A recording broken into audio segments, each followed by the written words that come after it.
નમસ્કાર ખેડૂત મિત્રો, મારું નામ છે અલ્કેશ પટેલ અને આપણી યુટ્યુબ ચેનલ છે ખેતીની વાત મારું ગુજરાત. અને આપણી દુકાનનું નામ છે Hindustan agro seeds Kalavad, proper Kalavad, તાલુકો કાલાવડ, જિલ્લો જામનગર. તો મિત્રો, આજે તારીખ છે 3/8/2024. તો આજે આપણે વાત કરવાની છે કપાસમાં ખાતર કયું આપવું. 1 થી 1.5 મહિનાથી લગાડીને 2 મહિના સુધીના કપાસ થયા છે. વાવણી જે થઈ ત્યારે ના જે કપાસ હશે તો એ 1 મહિનો ને 10 દિવસના થયા છે. બાકી આગોતરા જે પ્રમાણે વાવેતર કર્યા હોય એટલે 1 મહિનો ને 10 દિવસથી લગાડી અને 40 દિવસથી લગાડી અને 60 દિવસ 65 દિવસના સુધીના કપાસ થયા છે. તો અત્યારે વરસાદી વાતાવરણ છે, અમુક એરિયાની અંદર ખૂબ વધારે વરસાદ પડી ગયા છે. કપાસ પીળા માંડ્યા છે પડવા, પાન લાલ દેખાવા માંડ્યા છે. આવી પરિસ્થિતિ આવી ગઈ છે, વધારે વરસાદ પડી ગયો છે. તો અત્યારે ખાતર આપવું છે તો કયું આપવું, પહેલાં આપણે ખાતરની વાત કરશું, ત્યારબાદ દવાની વાત કરશું. તો મિત્રો, સર્વપ્રથમ તમારે જો ખાતર યુરિયા આપવાનું હોય તો સર્વપ્રથમ 40 દિવસનો કપાસ થયો તો યુરિયા આપવું. યુરિયા સાથે તમારે કોઈ પણ સારી કંપનીનું સલ્ફર લઈ અને એની સાથે વાપરવાનું, જમીનમાં નાખવાનું. 1 વીઘે 2 કિલો સુમિલનું આવે છે કોસો મિલ કરીને, અથવા સલ્ફર મિલનું આવે છે કોસાવેટ કરીને, જે 3 કિલો 15 કિલો અને 30 કિલો પેકિંગમાં આવે છે. એ સિવાય જો તમારે વાપરવું હોય તો યુરિયા સાથે 1 વીઘે 2 કિલો સુમિલનું જિંદા. આ વસ્તુ બધા કરતાં સારી વસ્તુ છે.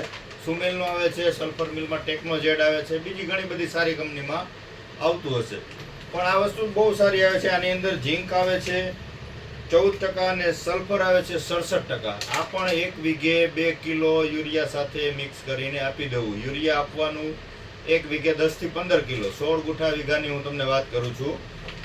16 ગુઠાના વીઘામાં 1 વીઘે 15 કિલો યુરિયા અને 1 વીઘે 2 કિલો ઝીંક અને સલ્ફર જે આવે છે જિંદા, અથવા ટેકનોજેડ, અથવા બીજી ઘણી બધી કંપનીના. સારી કંપનીનું લઈને વાપરું, જેથી કરીને રિઝલ્ટ મળે, નહીં તો રિઝલ્ટ મળશે નહીં. બરાબર છે. ત્યારબાદ જો તમારે હજી બીજું વાપરવું હોય તો યુરિયા સાથે મિક્સ કરી અને સિગ્મા કંપનીનું આવે છે ઇમ્પ્રુવ. આ પણ મૂળના વિકાસ માટે ખૂબ સારી વસ્તુ આવે છે. આની પહેલાં પણ આપણે વિડીયો બનાવ્યો હતો. આની અંદર 6 પ્રકારના ટેકનિકલ આવે છે, humic acid, amino acid, vitamin, ઘણી બધી પ્રકારના 6 પ્રકારના અલગ અલગ ટેકનિકલ આવે છે. આ પણ તમે વાપરી શકો છો. આનું પ્રમાણ ઓછું છે. આ 4 કિલોની બેગ આવશે. આ 1 એકર 2.5 વીઘાની અંદર 4 કિલોની બેગ 2.5 વીઘાની અંદર થશે. આ પણ તમે યુરિયા સાથે મિક્સ કરીને આપી શકો છો. જો તમારો કપાસ પીળો પડતો હોય, નવું કોર નો ચાલુ થતો હોય, પાન લાલ થવા માંડ્યા હોય, નીચે બેહતો જતો હોય, તો આ 3માંથી કોઈ પણ વસ્તુનો તમે ઉપયોગ કરી અને જમીનમાં ખાતર તરીકે આપી શકો છો. ખૂબ સારા રિઝલ્ટ મળશે. બરાબર છે. હવે મિત્રો, દવાની તમને વાત કરીશ તો અત્યારે ચૂસિયાનો એટક, ચૂસિયાનો રાઉન્ડ શરૂ થઈ ગયો છે. અમુક ચૂસિયા પ્રકારની જાત જેને વાવી હશે, રાશિ કંપનીની વાવી હોય, અથવા બીજી ઘણી કોઈ 4G 5G માં પણ ઘણી એવી વેરાયટીઓ આવતી હશે કે જેમાં ચૂસિયા વાળી જાત હોય, તો એમાં ચૂસિયાની શરૂઆત થઈ ગઈ છે. તો ચૂસિયામાં શું વાપરવું? સર્વપ્રથમ રાઉન્ડ આપણે માર્યા હશે અથવા ન માર્યા હોય તો સર્વપ્રથમ એસિફેટ મોનોના 1 થી 2 રાઉન્ડ તમે કરી શકો. પછી ચૂસિયો વધવા માંડે તો પછી એનાથી રિઝલ્ટ મળતા નથી. તો સારી દવા જ વાપરવી. એટલે 1 રાઉન્ડમાં ચૂસિયો ચોખ્ખો થઈ જાય. એનો અત્યારે ગ્રોથ, એનો વૃદ્ધિ કરવાનો સમય હોય, વૃદ્ધિ કરવાના સમયમાં જો ચૂસિયો એને રોકી રાખશે, ચૂસિયો અથવા થ્રિપ્સ, તો એનો જે ગ્રોથ થવાનો હોય જે સમય પ્રમાણે એ ગ્રોથ થશે નહીં, તો કપાસમાં ઉત્પાદનમાં ઘણો તફાવત આવશે. જેથી કરીને ચૂસિયો અથવા થ્રિપ્સ દેખાય ને તો એનું સમયસર બને તેટલી વહેલી તકે એનું નિરાકરણ લાવવું ખૂબ જરૂરી છે. બરાબર છે.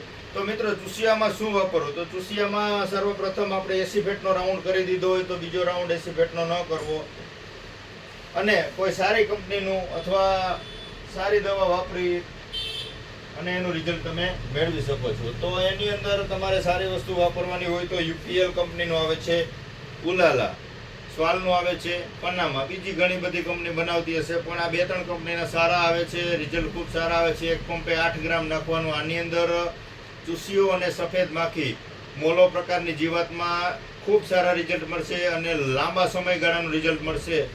10 થી લગાડી અને વાતાવરણ સારું હશે તો 15 દિવસ સુધીનું રિઝલ્ટ મળશે, પણ આપણે 10 દિવસ ગણીને ચાલવાના. ચૂસિયો અને સફેદ માખી અને મોલો, આ વસ્તુમાં રિઝલ્ટ સારા મળશે.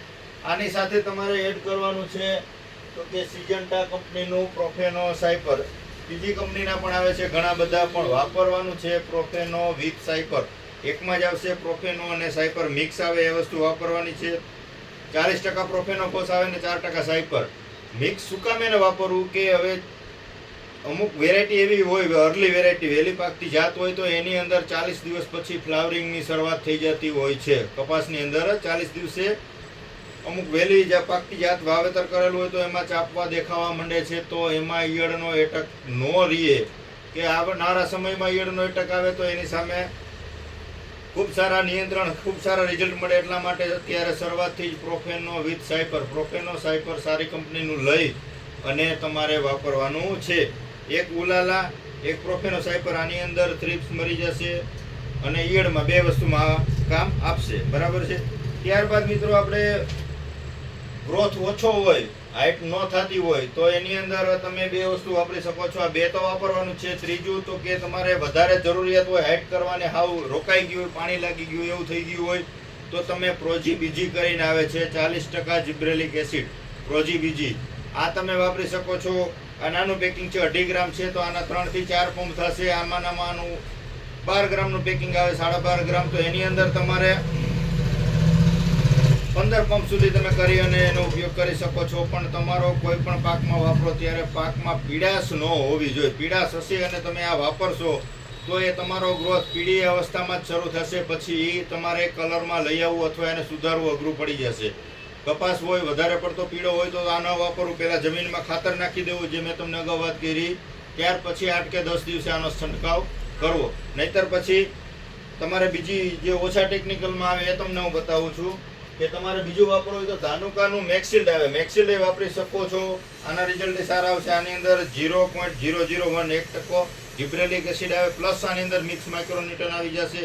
તો તમે અત્યારે આ જો પીળાશ અને પાન લાલ એવી રીતે થઈ ગયું, કપાસ સાવ બેસી ગયો હોય તો આ વસ્તુ વાપરી અને પહેલાં એને નવી ફૂટ, નવો કોર ચાલુ કરાવી શકો છો. તો મિત્રો આ મેક્સિલ્ડ વાપરવાનું છે, પ્રોફેનો સાયપર વાપરવાનું છે, ઉલાલા વાપરવાનું છે.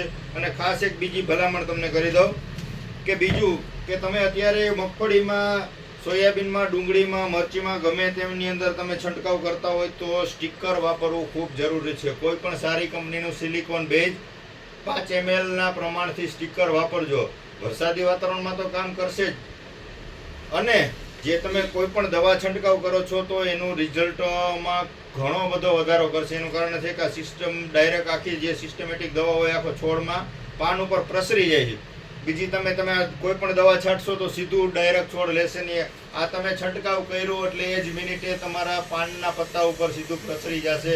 કલાક પછી વરસાદ આવશે તો રિઝલ્ટ તમારું 100% મળી જશે. અને તમે સ્ટીકર નહીં વાપરવું હોય તો 2 કલાક પછી પણ વરસાદ આવશે ને તો તમારું રિઝલ્ટ 50% થઈ જશે. 50% દવા તમારી ધોવાઈ જશે. એટલે વરસાદી વાતાવરણ હોય કે ન હોય, મારી તો એવી ભલામણ છે કે તમારે સ્ટીકર વાપરવું ખૂબ આવશ્યક છે. જેના થકી તમે કોઈ પણ બીજી દવાનો છંટકાવ કરતા હોય તો એનું રિઝલ્ટ ખૂબ સારું મળશે. છોડમાં આખામાં આસાનીથી ફેલાઈ જશે એટલે રિઝલ્ટમાં ખૂબ ફાયદો થશે મિત્રો. તો આ રીતે તમે અત્યારે ચૂસિયા અને થ્રિપ્સમાં અને ઈયળ માટેના કંટ્રોલ માટે તમે દવા છંટકાવ કરી શકો છો. જમીનમાં પીળાશ વધારે હોય અથવા પીળાશ ન હોય તો પણ તમે સારી કંપનીનું મેં જે તમને બતાવ્યું છે, જિંદા છે કે સલ્ફર છે કે પછી આ ઇમ્પ્રૂવ ખાતર છે, કોઈ પણનો ઉપયોગ કરી અને તમે એનો ખતરો કરી શકો છો. અને ખાસ મિત્રો તમને આજે વાત કરવાની એવી છે કે હું કોઈ કંપનીના કહેવાથી કે કંપનીની જાહેરાત માટે કોઈ વિડીયો બનાવતો નથી. મને જે કંપનીની પ્રોડક્ટ સારી લાગે છે એ જ હું વેચું છું અને એ જ હું ખેડૂત મિત્રોને વાપરવાની ભલામણ કરું છું. એટલે કોઈએ એવું ન વિચારવું કે આ અલગ અલગ વિડીયો બનાવે છે તો કોઈ પણ કંપનીની જાહેરાત માટે વિડીયો બનાવે છે. આપણે કોઈ કંપની હારે લેવા દેવા છે નહીં. મને જે વસ્તુ સારી લાગે છે એના હું વિડીયો બનાવું છું અને એનું જ હું ખેડૂતને ભલામણ કરું છું કે આ વસ્તુ તમે વાપરી, આનો ઉપયોગ કરી અને રિઝલ્ટ મેળવો. જે વસ્તુની હું તમને ભલામણ કરું છું એનો તમારે થોડાક જ વિસ્તારમાં તમારા ખેતરમાં એક એકરમાં છે કે 1 વીઘાની અંદર છે ઉપયોગ કરી અને તમે પોતે જાતે એનો અનુભવ કરી શકો છો. તમને ક્યાંય અગવડતા લાગે, તમને રિઝલ્ટમાં ક્યાંય ન મજા આવે તો મને તમે ગમે ત્યારે ફોન કરી શકો છો કે ભાઈ તમે ભલામણ કરી હતી એમાં એ પ્રકારનું રિઝલ્ટ ન મળ્યું, તો હું ચોક્કસથી તમને એનો હું પ્રત્યુત્તરમાં જવાબ આપીશ કે શું કામ એને રિઝલ્ટ નથી મળ્યું અથવા શું કારણ નથી મળ્યું, કારણ શું તમને એનો જવાબ ચોક્કસ રીતે આપીશ. તો મિત્રો, કોઈએ એવું ન વિચારવું કે ભાઈ હું કોઈ પણ દવાની વાત કરું છું કે આ વાપરો તો એના આમ કંપનીની જાહેરાત હશે કે એવું કાંઈ છે નહીં. મને યોગ્ય લાગે છે, મને સારું લાગે છે એનો જ હું વિડીયો બનાવું છું. કેમ કે મારે પોતાની જમીન છે, હું એક ખેડૂતનો દીકરો છું.